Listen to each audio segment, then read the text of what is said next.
again, folks. I want to talk to you about platforms online for a moment because this is getting to the point where it's rather critical. The first thing I want to do is talk about the GoFundMe platform.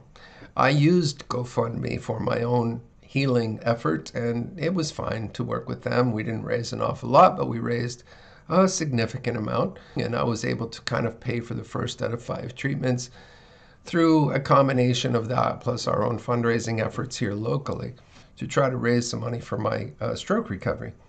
I am doing well, but it's not been a result of having treatments paid for. You know, at that time, I didn't have any reason to be complaining about it. But I will tell you this, that the way that this funding for the truckers has been treated is should make you very cautious about using that platform in the future.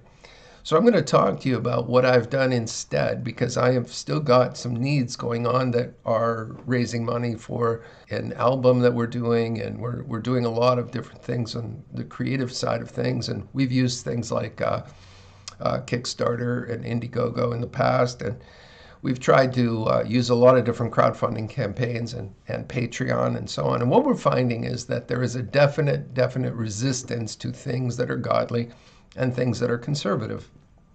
And as a result, people are stepping into the gap. The very first thing that happened with GoFundMe for the Freedom Convoy was that they shut down on the basis that the complaint had been alleged by our government that these truckers were actually domestic terrorists, which, if you look at it, I mean, this is ridiculousness. They're not going violent. They're going to make a peaceful protest, which is the right of every citizen, and to claim that this is some form of terrorism is a cowardly act by a man who does not know how to lead. We have Trudeau, who claims to be a leader, and in fact what he's being is a dictator and a tyrant, and he needs to be stopped. I'll say that bluntly. The things that he is doing are off the charts evil. When an evil man is able to control to such an extent the media, the courts, the machinery of the Canadian political system, he lives in a bubble. He does not understand real Canadians. And when the truckers bring to him a message from real Canadians, he's not listening. He's only interested in how he can defeat them. I just hold that when a crowdfunding platform, whoever they are, gets on the side of the powers that be and keeps this thing down, you need to be looking for a different system.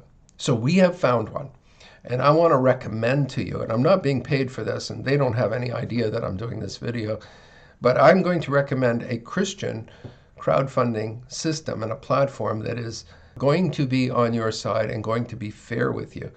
Because once GoFundMe realized that they couldn't really make that fly, then they wanted to restrict it until they vetted the organization and that they had a good distribution plan for the money. That's not their call. The people who donated to that campaign gave it to the campaign, not to GoFundMe, to decide whether or not it was worthy. The people who made the donations decided it was worthy. And they need to trust and deal with people on a basis that says you are probably an honest citizen doing the right thing, especially when there has been a bending over backwards of that organization to be very transparent in how that money is used, where it's going, and who has control, and even taking themselves off of a lot of the controls of that money. They're not trying to spend it personally. But GoFundMe has decided that their system is not adequate to receive the money that people felt that they wanted to give to them. And I would just say this is not that platform's job. And they've lost my confidence. I would never go to them in the future for another campaign. So I'm going to, it's called GiveSendGo.com. GiveSendGo, in my opinion, is an incredible platform. So far, in what I've dealt with, they really have a sense, and I believe they should replace GoFundMe altogether. GiveSendGo has your back and has a hands-off policy and is basically saying, you know, we trust you, and if people give to you, then they should be allowed to give to you without restraint. We're excited about being there for our platform. That's our platform of choice and where we're going. And the point is this: Show these media and tech giants and people who believe they have a stranglehold on certain technology that they don't, that there are alternatives out there. We're going to Rumble for our content because we can't trust the censors. We're going to have this up and share this out, and we're going to get it to people one way or the other. And if you're not on board, you need to get there, because free speech is the only way you're going to actually know the truth. Love ya, and I will see you in the next video.